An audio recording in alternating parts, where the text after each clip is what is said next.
Hey everybody. Can you all hear me? See me? Hello? I am here. Got my computer right over here on the side so that I can read y'all's comments as they come through. But I also have the heater on over here because it only just got up. This is not cold for those of you who live in super cold climates, but it's cold for me. It just got up to 10 Celsius today by the end of the day. Earlier today it was in the -2 world, and I was not a happy camper. But hey, Sunny Minnie. Hey, man. Andy, I hope you're doing well. Looks like you're in the garage now. Awesome. Very exciting. Meantime, practicing editing, some cooking on the nice. Yeah, YouTube is not as easy as it looks. It's not as simple as just slapping a video up on the internet, that's for sure. I learned that a few years ago when I started the channel, and it's like, oh yeah, I'll just put together a quick video, and then you go to put it in Final Cut or whatever editor you use, and then all of a sudden you spend another hour editing video just trying to chop it all together so it's not boring. So, fun stuff. 750 Slingshot, hey, welcome. The Leisure, hi, thanks for your great content. Thanks, I appreciate it. Thanks for joining the live stream. So, I just wanted to put together a live stream. I started about 5 minutes early, so I imagine we'll be getting a few more people in here. I tried to target the time so that it fits for both stateside folks and the European folks. I like to do these kind of off time so that the next one we can do the East Asia and Japan and Australia and New Zealand, those folks. So hopefully this time works for the European folks today. Patrick Callahan says, hi from snowy upstate New York. Awesome. Thanks for joining. How many inches of snow do y'all have right now? Daniel Jose Ira Cristino. Greetings from Portugal. Hey, thanks for joining in. Classic Mini Garage. Hey Paul. Thanks for joining. So, some jerk has completely messed up my workbench behind me. I mean, who would make such a mess like this? I swear. I'm going to have to yell at that guy. He's a huge jerk. Sunny Minnie says, yeah, good time for us here in Scotland. What's the temperature like in Scotland right now? Wooter 37. Is that Wooter like Chris Fix's water, where he's like soapy Wooter? Thanks for the compliment. I appreciate it. Thanks for joining.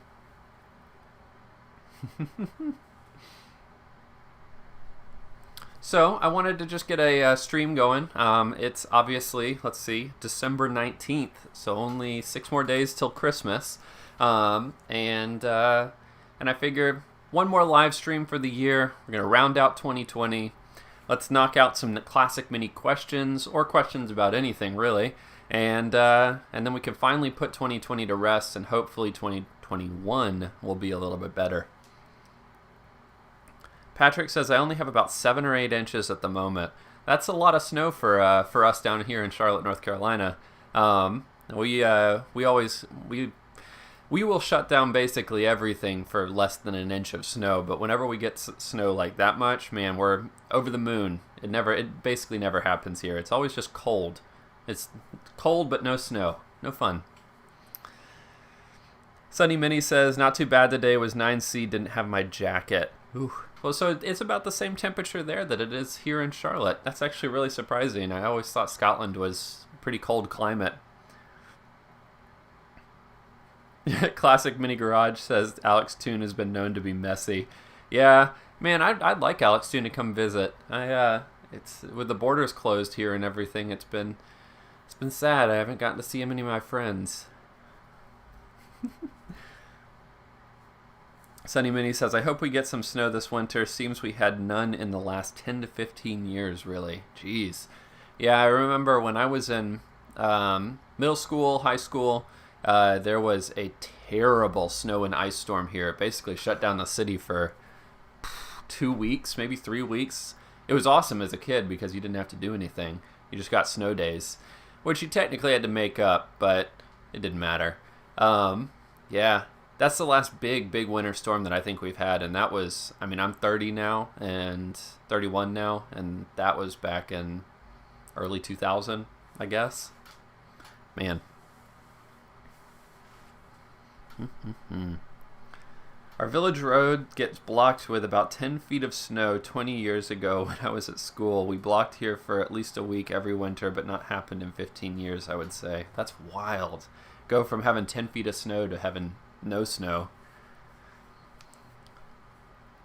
Classic Mini Garage asks, how's the Mini running? Well, it's running a lot better. So last weekend, I spent the better part of 2 days, so Saturday and Sunday, basically harassing Stuart over at VMAX. He's been a trooper. He puts up with me, which is, there's something to be said for that. He spent a lot of time with me, helping me get the Weber dialed in and tuned, which largely is not a difficult process, but there's a lot of like swapping out. You guys can see I've got like idle jets here, and this is a box full of like main jet and all sorts of pump jets, things like that.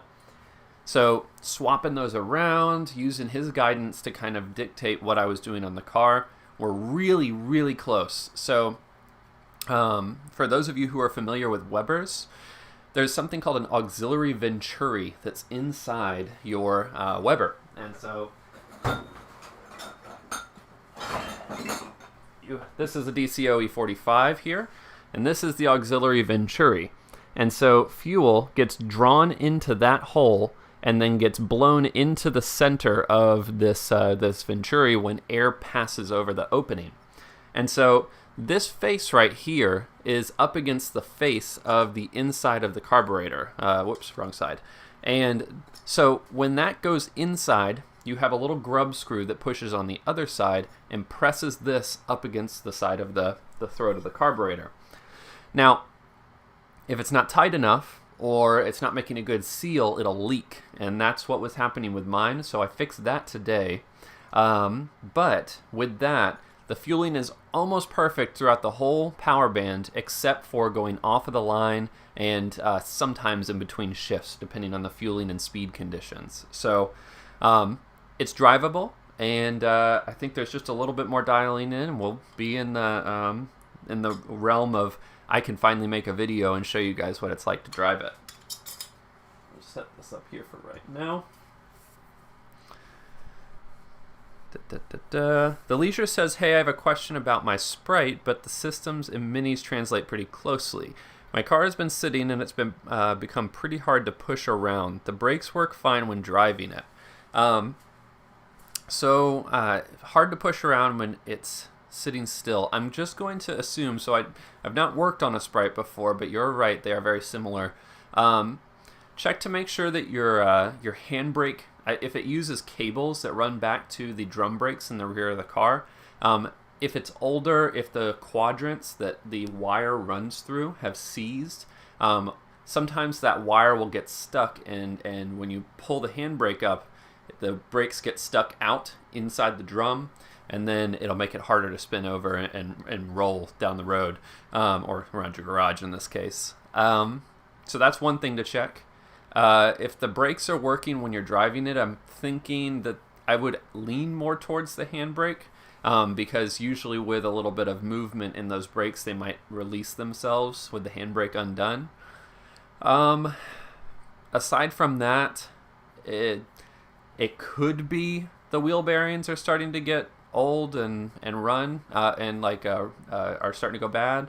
You might just lift up the car, jack up the car, and check each wheel, spin it over, make sure it doesn't have any weird play up, down, in any direction. If it does, the wheel bearings might be going bad, and they could be adding some resistance when you're pushing it around. Two just kind of random things might fix it. The Jewish Craftsman says, I just installed, that's a fun name, that's cool. Do you have a YouTube channel? I just installed disc brakes on my Mini. Any advice on breaking them in?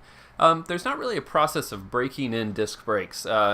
Once you've got the disc on there, assuming that it's cleaned, assuming you cleaned it before you put on there, pads go in, I mean, really, it's ready to roll. So when you're driving it around maybe the neighborhood right after your first drive, give it a good few good stomps on it to make sure that it stops really well. But other than that, disc brakes are pretty low maintenance. Bleed them, and they're ready to roll. The Gentleman's Motor Racing Team. Hey, Kev, thanks for joining. For those of you who don't know, Gentleman Motor Racing Team, this is another channel. I'm a really big fan of his channel. Just recently become a patron on his channel, supporting him because he has some really, really cool content. He's building a race car. He's got a really cool approach to working on his car. And it helps me stay motivated when I'm working on my car. So for those of you who are interested in subscribing to another channel, check him out.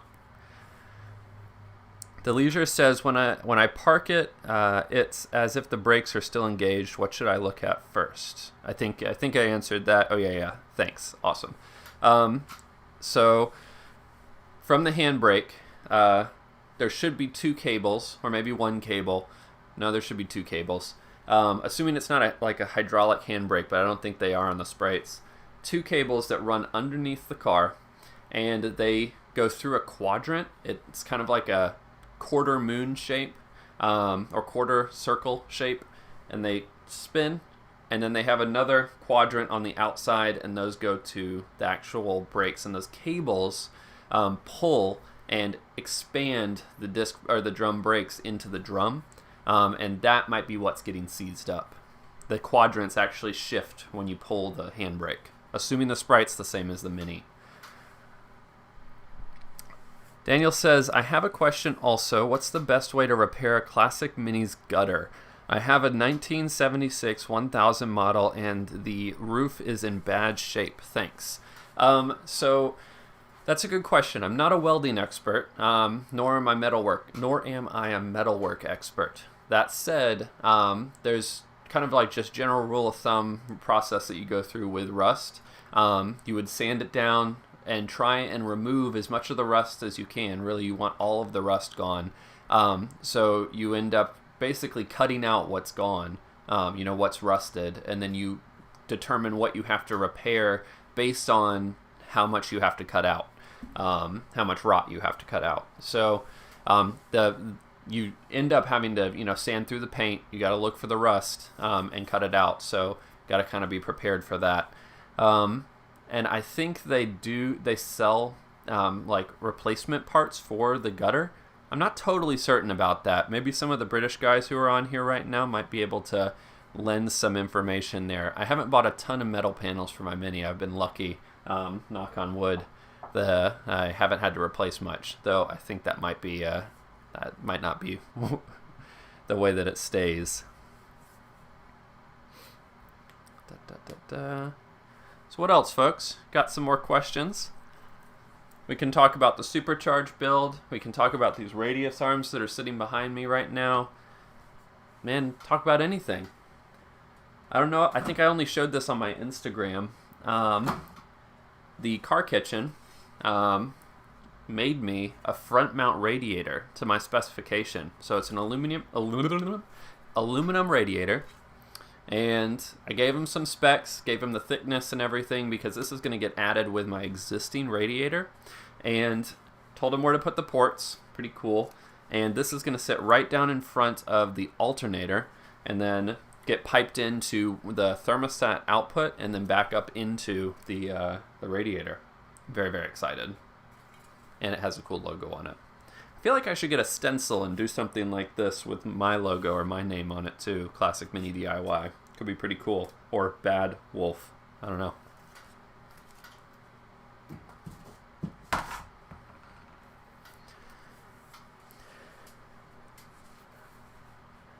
Hello, I live in Ukraine and I am restoring a Morris Mini 850. Love your channel. Did you think about an electric conversion?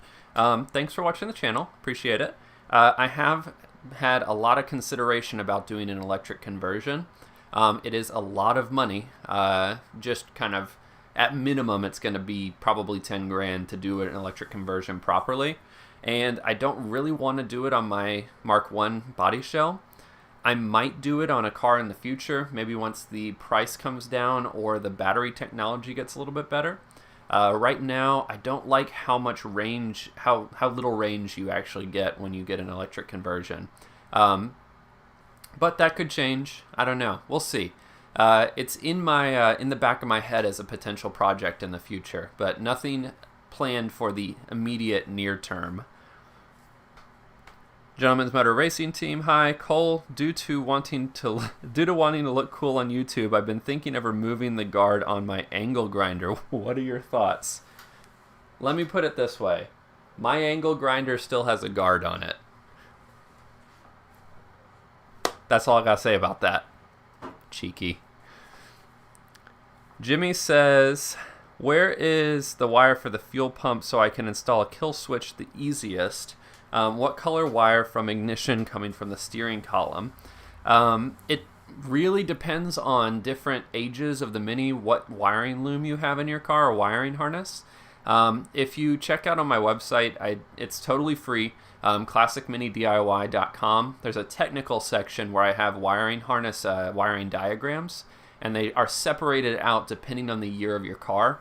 Go check those out. One of those should probably give you a little bit more information than I'm going to be able to give you in this live stream, because I genuinely cannot remember what any wires do at any point. I usually have to look at a wiring diagram.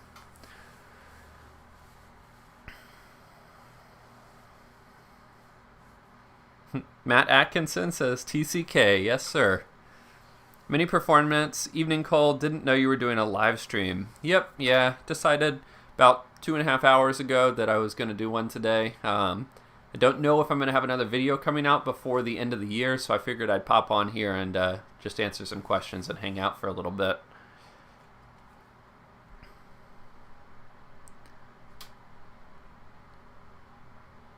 Oh, man. Good group of folks tonight. 21 viewers. I think we were up to almost 30 a little bit ago.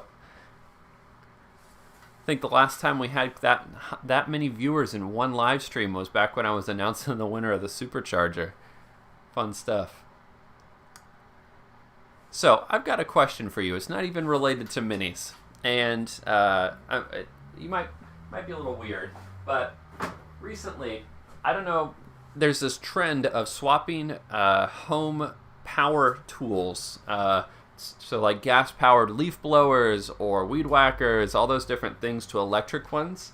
And we swapped our leaf blower to this DeWalt electric one, and I was really, really skeptical about whether or not it would be, good, and it ended up being really nice, and you don't smell like gasoline when you blow the leaves in your yard anymore. How many people in here have swapped their stuff to electric? Is this just me, or is it a big trend right now?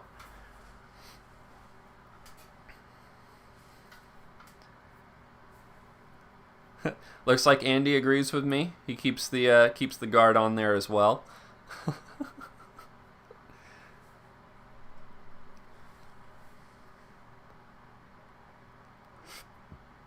So what else you guys got for me tonight? Or today? It's only the afternoon over here. Got any big projects y'all are working on, or any problems on your cars you need help with, or need an opinion on?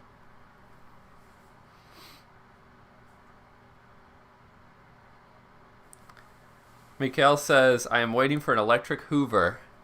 Isn't it common to call like all vacuum cleaners Hoovers? Is that like an ism for people in Europe? I feel like a friend of mine from South Africa, they call all the vacuum cleaners Hoovers, even though there's lots of brands. It's like Kleenex. Jewish Craftsman says, I have an electric leaf blower, but my gas one has way more power. Yeah, I will agree that the gas one that I had did have a lot more power. In my case, I don't do a whole lot of leaf blowing, so it's not too big a deal, but I bet it's not conducive for like people who do it for a living, blowing all the leaves off other people's yards. Mini Performance says it's quiet. Everybody in London is getting out in the last hours of freedom. Oh, do you guys go back into lockdown tonight or tomorrow or something? Mini Performance says, is a supercharger all finished? So, in short answer is mostly yes. Generally, everything's done on it. The long answer is that there's still a little bit of tuning I have to do with the Weber. It's very, very close. It's just not quite there yet.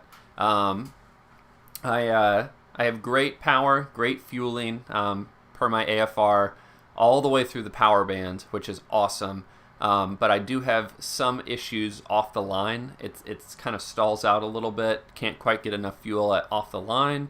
And then sometimes, depending on speed and engine RPMs, downshifting or shifting up will sometimes give me a little bit of a stutter. So it's close. It's very close.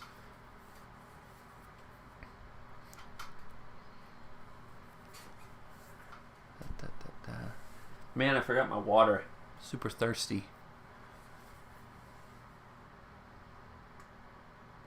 Okay, so it's Hoover everywhere in the UK. Dyson with a battery instead of a wire one. Oh, really? I've not seen any battery powered vacuums. That's cool.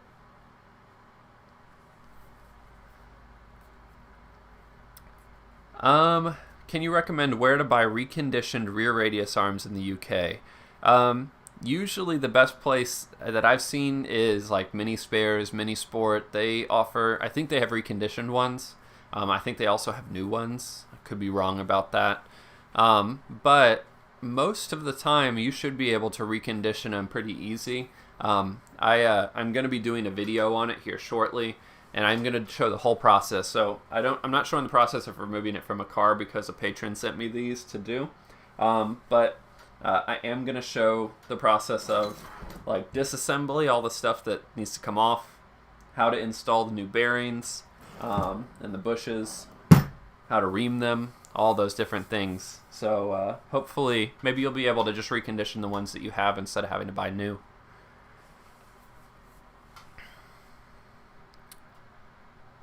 Jewish Craftsman says, I have been putting off draining my coolant, but I haven't been able to get that hose off. Any tips? Yeah, assuming you mean the hose, the lower hose on the bottom of the radiator. In order to do that, you really need like a super long screwdriver. Like this one, I don't know, it's probably about I don't know what the metric measurement is, but it's almost 1.5 feet maybe. And you just need it to get down in there and unscrew that hose clamp. Getting it off though is just about getting your hand down in there and just kind of yanking on it until it comes off. It's messy, just to warn you, unless you've drained the radiator on the front. Some radiators have a plug on the front that you can unscrew and then drain it from the front. Then you don't have to remove that back hose.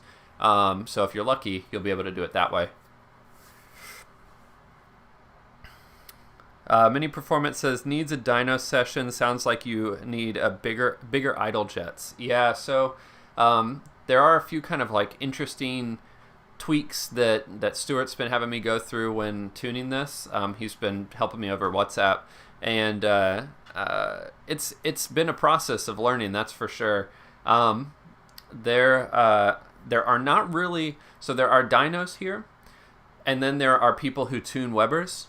And there's like one shop in the entire city of Charlotte, and even in the surrounding areas, that I can find that can tune a Weber carburetor, and they don't have a dyno. So the way that most of the shops here work is, one, they all expect you to have a fuel-injected car, and so the dynos that are nearby will tune a fuel-injected car for you. Yeah, no problem.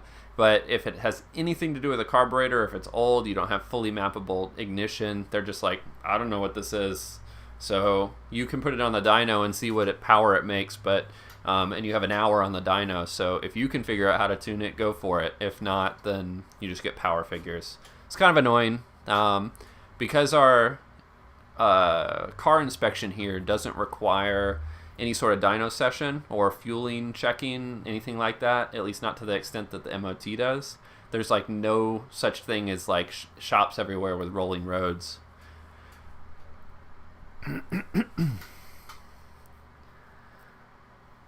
John H. Hey Cole, greetings from Australia. Love your channel. When do your radius arm videos come out? So, I am going to start the teardown of these radius arms probably today or tomorrow.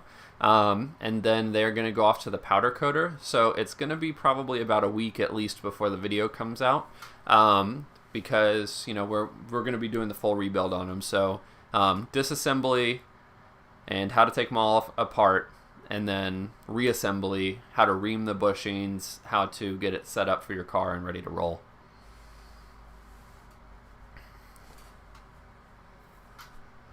Ilias, thanks for joining. Jimmy says, should I use a Gunson color tune or just tuning mixture by lifting pin is okay? My Mini runs fine, but sputters for a while when turning it off. The Mini kind of sputtering a little bit when it gets turned off is actually kind of common. Usually it's over-richening right at the end when you're cutting the car off. Wouldn't really worry about it if the car runs really well. The lifting the pin is tried and true, it'll work. The Gunson Easy Tune is really for about setting the idle mixture. It doesn't tell you the full picture of fueling throughout the power band. You know, when you have your needle, the fueling profile changes as the needle raises up and lets more and more fuel in. So the Gunson's not going to help you there, but it helps you with the idle.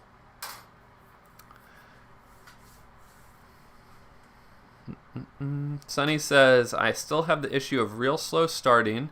It turns over so slow at first and then gradually gets faster until start, but takes like 40s to get going, and it melted the rubber wire cover off the starter.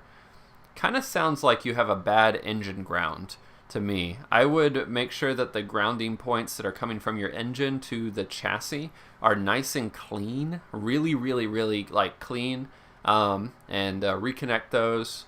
It sounds like it's getting too much resistance when you're delivering that 12-volt signal to the starter. I would probably check into those. Mikhail says, my radius arm is originally from 1977 without any maintenance for 40 years. I don't think it will be possible to save them. I think you might be able to. So the wear points on the radius arm are inside this unit here. So those wear points are replaceable and fixable. And then this end here, this gets pressed in or removed. This can see wear from the wheel bearings, but if there's no ridge on this, then you should be able to reuse that as well, without having to replace the whole thing. I mean, these are pretty robust overall. So unless there's like a crack in it or something like that, I don't know. I think you'll probably be okay. Ugh.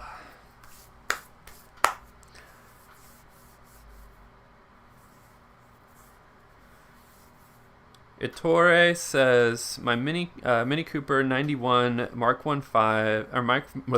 5 has a problem. If I refill it with oil till the max level, it spits it out from the oil check hole. Does this ever happen to you?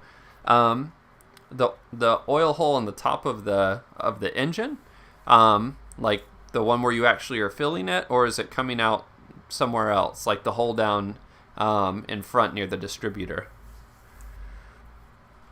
Mikhail says, I have a single brake line on my car. Should I upgrade it? If you want to, a dual brake line system is generally safer. But I have a single brake line system on my car, and it's been fine. As long as it's in good shape and you don't have any leaks in it, then I don't really see any reason to take it apart and fix it.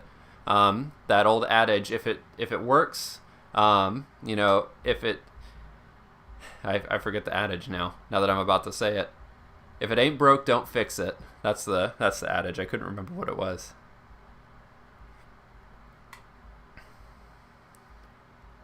Mini Performance says you need a box of different jets and some time driving around monitoring your AFR gauge. I suppose we are lucky in having a classic scene here.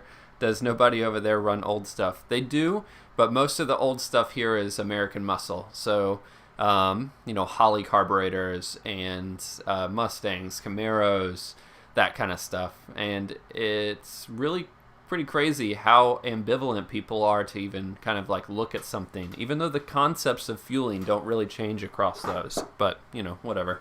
I do have a big box of jets, and I have been spending a lot of time.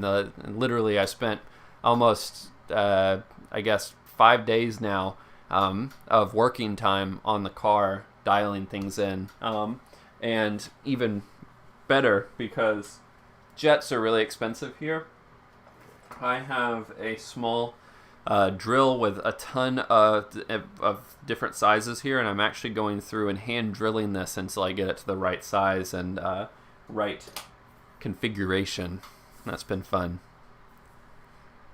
Gentlemen's Motor Racing Team, I have a genuine question. I'm fitting a remote servo to my Rally Mini. It's a single line setup. However, I don't know if I should servo the front and rear brakes or just the front. Well, if it's a single line setup, you're going to be servoing both, right? Unless you put the servo in line in a different place. I would definitely servo both the brakes, though. I would not split it up. What ends up happening if you do that is you're increasing the pressure differential between the front and the rear brakes, and unless you have a rear proportioning valve that is adjustable and you want to go through and try and adjust that for the difference in pressure, I would increase both of them proportionally with the servo so that both are, you know, so your proportioning valve still has the same ratio from front to rear, assuming you have discs on the front and drums on the back.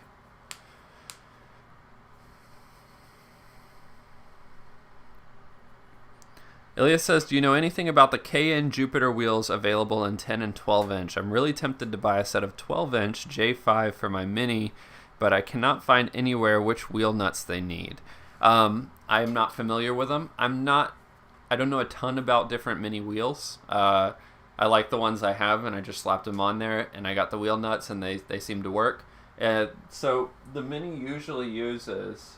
Where did I put those wheel nuts? The Mini usually uses like a rounded wheel nut that kind of self-centralizes when you're tightening them all down.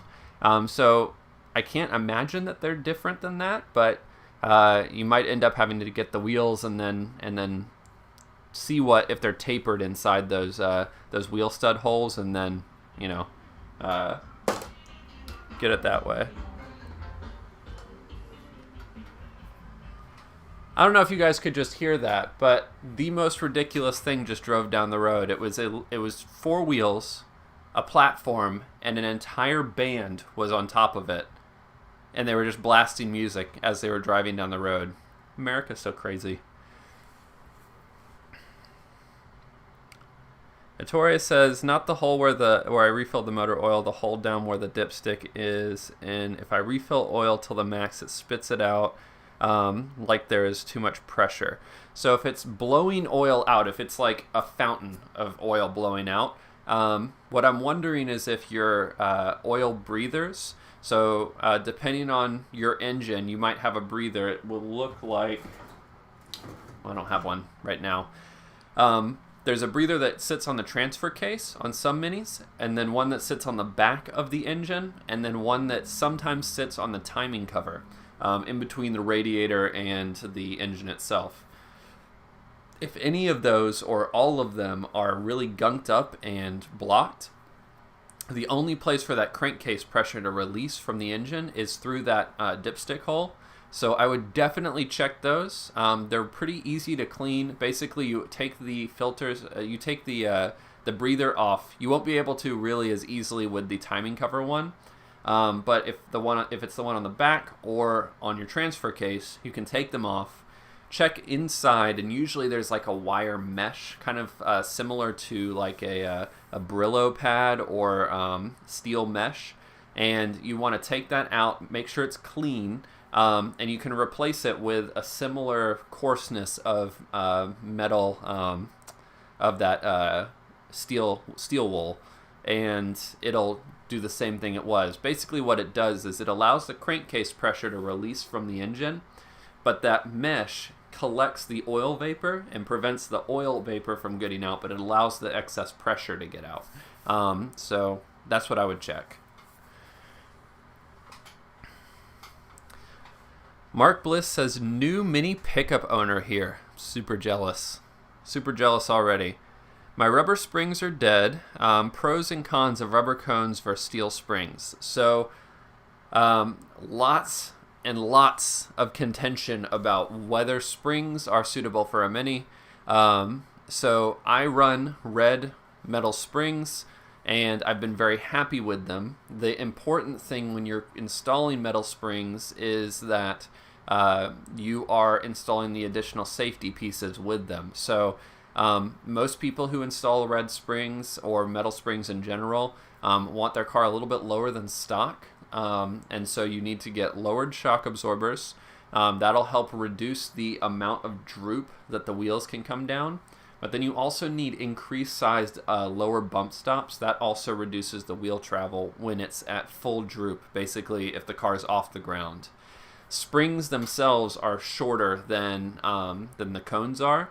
And so as a result, it's easier for them to become dislodged and then move around. And then if they come back down and full pressure gets pushed back on them, they can blow out the trumpets or blow out the rear subframe, which is obviously very bad. So if you want just a direct replacement, go with the cones. It's going to be easier. They're going to pop right in and you'll be ready to roll. If you are willing to spend a little bit more time getting new shocks, getting the lower bump stops, and getting high-lows for the car, then the springs might make more sense. In my experience, the springs are nice. They don't fatigue like the cones do over time, so they are going to last a little bit longer. But the ride quality, about the same. A good set of brand new cones and a good set of springs are going to be about the same, in my opinion.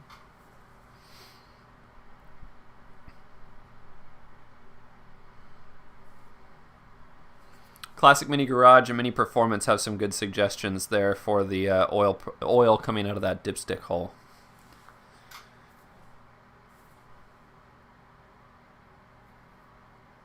What else you guys got for me? You got some good questions today. Got some good questions.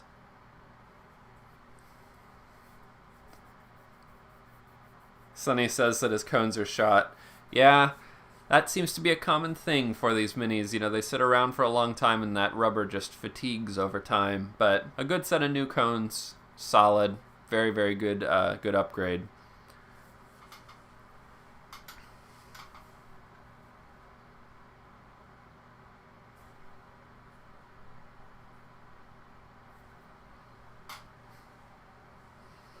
Yeah, you can always tell when the cones are bad, Sonny, when your teeth feel like they're about to rattle out of your mouth, or every time you go over a bump, you feel it all the way through your spine.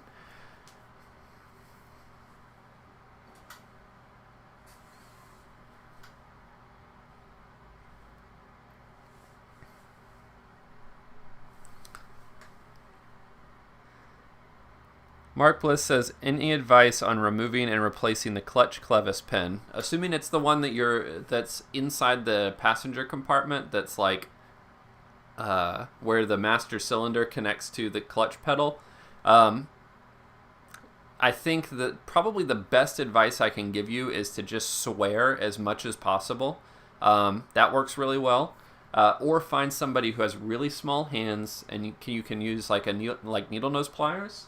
One thing that works pretty well is, this is an old set I have, but these kind of side cutters where you have like a cutting surface on the side there, if you can get those in there and actually cut the split pin that's in there, that is going to make it a ton easier to remove.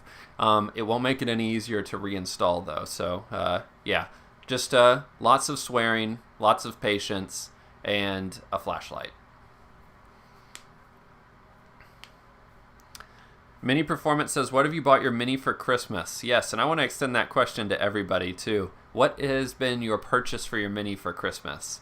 For me, I would just say that I have recently purchased something called a Gauge Wizard, and it self-regulates the sending unit and the gauge so that my gauge reads properly. It's super small, but yeah, I bought that for myself for Christmas for the Mini. It's small because I've spent a retarded amount of money on my car over the past year, and I just don't want to buy anything else for it.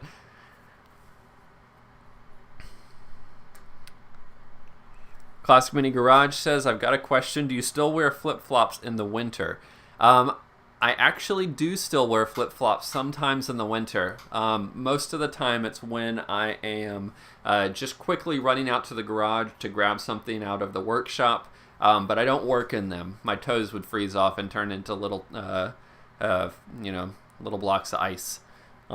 Closed-toed shoes all winter otherwise.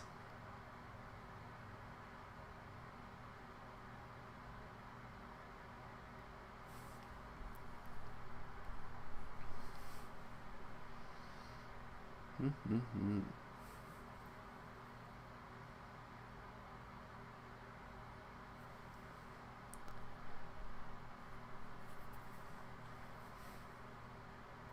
Gentleman's Motor Racing Team says, do you have flip-flop slippers for indoors? Funny enough, I don't, but I would really like some. Maybe you guys can send a message to my wife and she'll buy me a set for Christmas. I would love a set of flip-flop slippers, ones with like fuzzy things that go over the feet and keep my toes warm in the winter.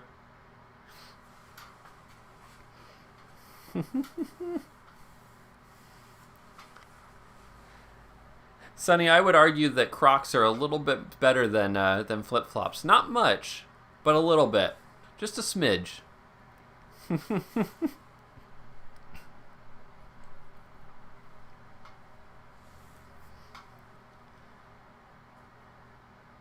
All right. So, looks like we're about 45 minutes into the stream now. My throat is starting to bother me pretty bad.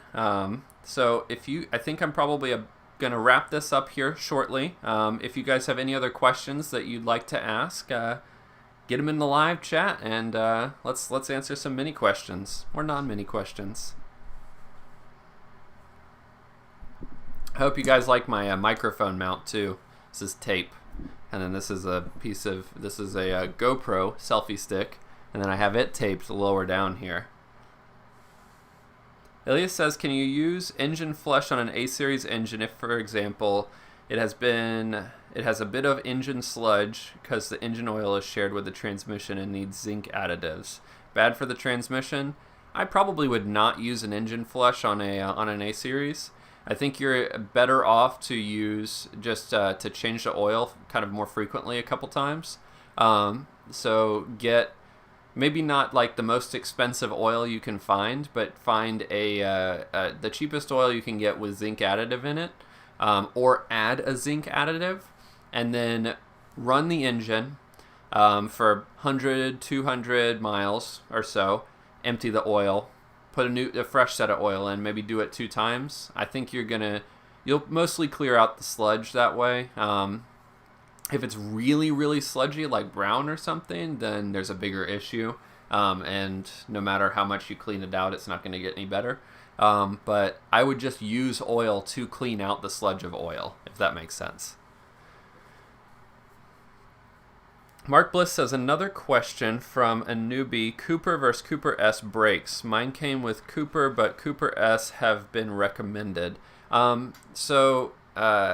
Do you have, is it drums or discs that you have on the front? Because I believe the Cooper S came with drums at one point as well. And what size are the discs on the front of your car? Patrick Callahan says, does shipping kill you when buying parts from the UK? So it didn't used to. Due to the president that's on his way out of the office right now, there was a pretty large amount of taxes and tariffs that have been added to orders from outside the US, unfortunately. So orders that I used to make from the UK had, small duties and customs tax on it. And now in some situations I'm paying 25 to 30% on orders that I'm ordering from anywhere outside the US, but Europe specifically, or the UK. And it's been pretty frustrating. So it has been killing me pretty hard lately. I hope that kind of reduces a little bit, but I'm not super optimistic about that with Brexit happening. I kind of think it's going to get worse.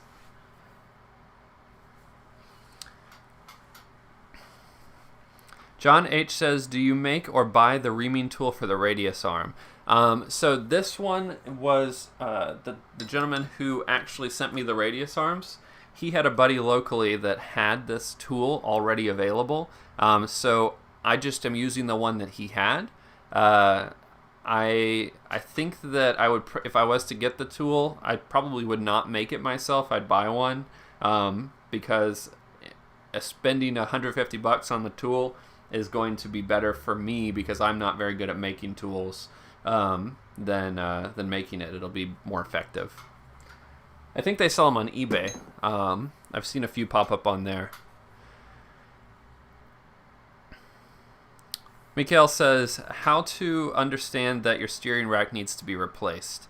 If you've got a lot of play in your steering wheel when you're turning, so if you can like turn your wheel a good bit and the wheels and you don't actually change, assuming your alignment is good, if you turn the wheel and your wheels aren't turning as quickly as, it doesn't feel tight, you got a lot of play in your wheel, that's one way to tell. Sometimes they'll make kind of a clunky noise or a rattling noise. Another way you can tell is if you disconnect the steering arms, so the point at which the steering rack connects to the outer hub, if you disconnect that and your outer, the part that you just disconnected, if it's kind of like floppy, it doesn't have any tightness, so like you should be able to push it up and it should stay in place. If it's really loose and floppy, that's another way to tell that your steering rack's kind of on its way out.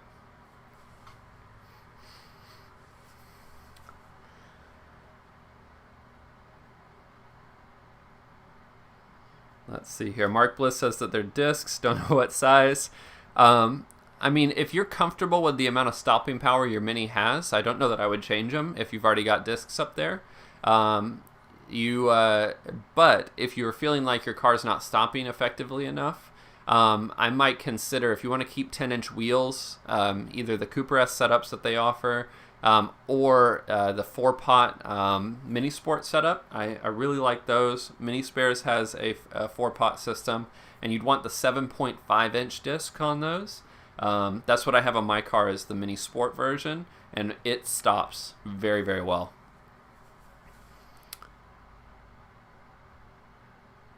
Phil says, hey champion, you've helped me out a lot. Can you describe the different types of clutch? I've got an 850, getting a rebuild, and suggested upgrading to a diaphragm type. So the 850s, I think, are pre-Verdo, but they're kind of a special kind of pre-Verdo. The later, quote, later style pre-Verdo setups use a diaphragm that looks something like this. And my flywheel's put away. Hang on, I'm going to grab it down for you here real quick.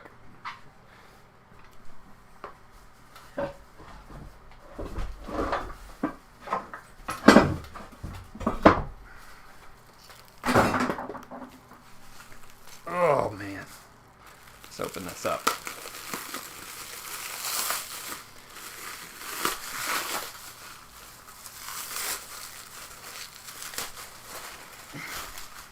So this is a pre-Verdo flywheel, and so I imagine yours looks something like this. It might have some like built-in springs and things, the old diaphragm style.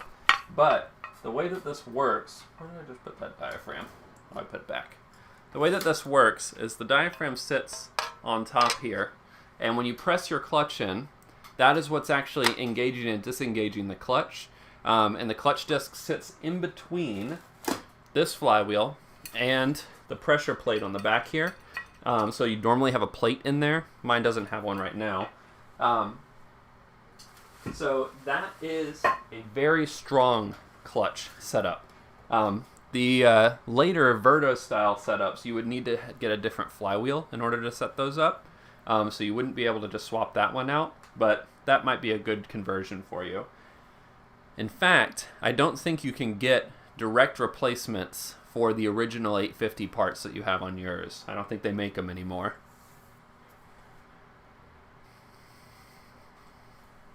Torres says, one last question. I found a split washer behind the castle nut CV joint that is broken in 2 parts.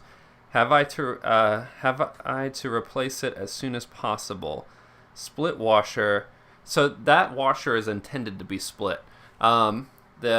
If it's that tapered washer, if it's on disc setup, so you say you have a CV joint, yeah. So that, if it's the washer I'm thinking it is, that is split on purpose, because as you tighten down that nut, it's actually pressing and tightening the taper down in and sandwiching the outer hub into the CV joint. That's pretty normal. If it doesn't have a split pin, though, you are definitely going to want to put a split pin back in there.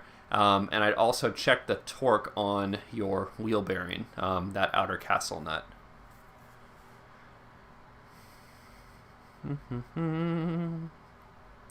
Ramon says, how can I remove rust inside the engine? There's CLR, but it's not available in Switzerland.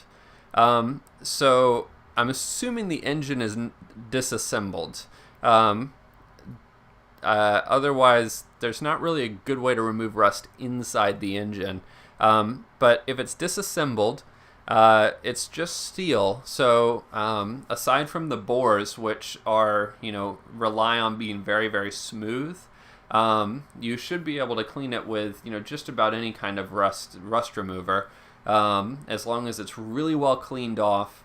And if you do get it on the bores themselves are going to have to get honed again in order to make them capable of retaining and keeping compression, and allowing your rings to move up and down in those pistons or in those bores properly.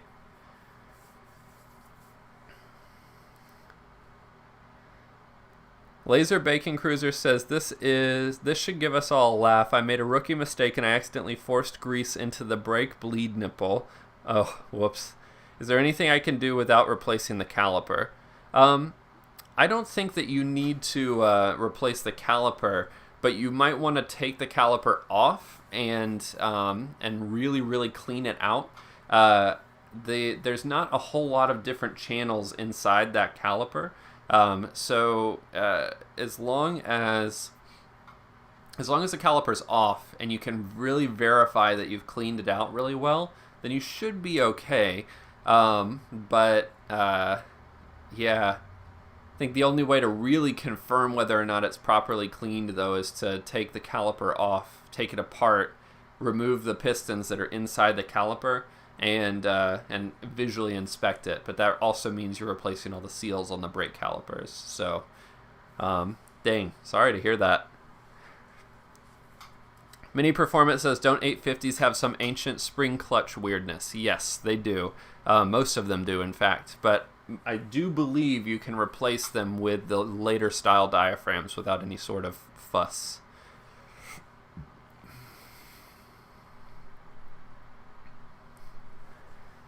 Ilias says, my Mini has some pretty bad cones. Once I wanted to push it out of the garage and the exhaust got stuck on an outsticking tile and we had to DIY retile a bit of the drive to push it out. Whoops. Alexander says, would you go LSD over X-Bin for a modest fast road build if cost wasn't a hindrance? Cost completely removed from it, even though both of those are relatively expensive. I don't know, unless you have a really high torque Mini or you're going to be like on the racetrack a lot, I don't think that the LSD is necessary exactly. The ATB LSDs, which are the liquid style, the auto bias ones, are great for the road, but I have one on my supercharged build, and I'm very happy with it. It doesn't feel like an LSD until you need it to feel like an LSD, if that makes sense. I would not go with a clutched LSD on a road car unless you just like fighting your car all the time. And then the cross pin is just going to feel like a regular car would. It's just going to be stronger.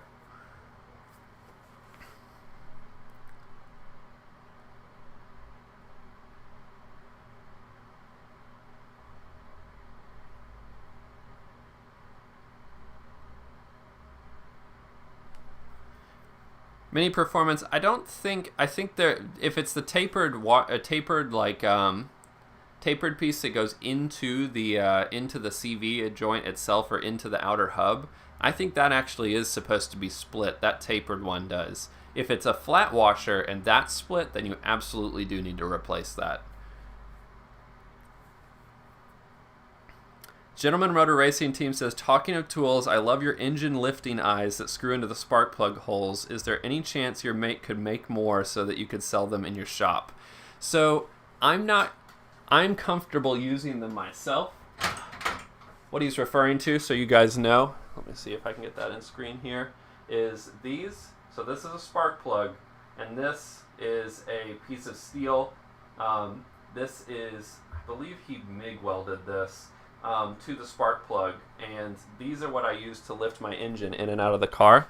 Now, before you all shit a brick on me, I just want to talk about this a minute.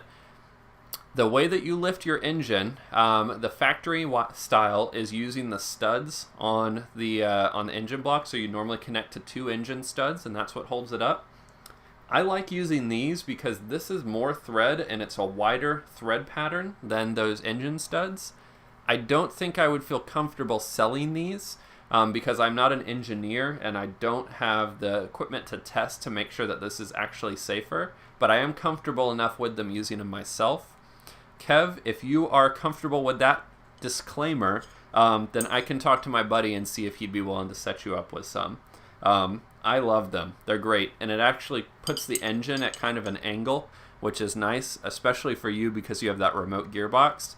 It makes it so that it's easier to set that down in there at an angle and then kind of rotate it back. But yeah.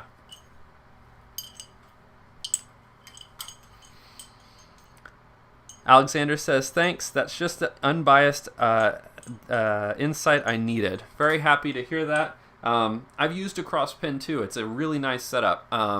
And you know, it keeps it completely stock feeling, but adds a whole bunch of security and safety to that differential, which is a common place for it to fail. So, yeah, glad it helped.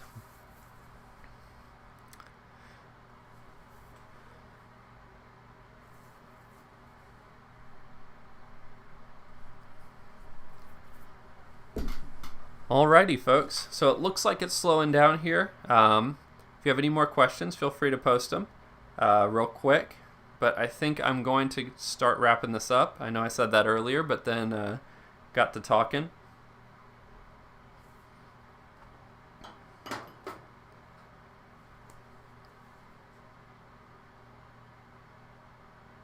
Alrighty. Well, thank you everybody for joining in on this end of the year live stream. It was very fun. And if you guys have any other questions or anything you want to ask me after the live stream's over, feel free to post them in the comment section on this video. Send me an email. I don't answer those as quickly. Or if you are part of my Patreon, you can jump on the live chat that I have with Discord, and I'm usually available there, you know, most of the time during the day, as long as I have access to my computer. But yeah, I appreciate you all joining in. And until the next time, until I see you guys on another video,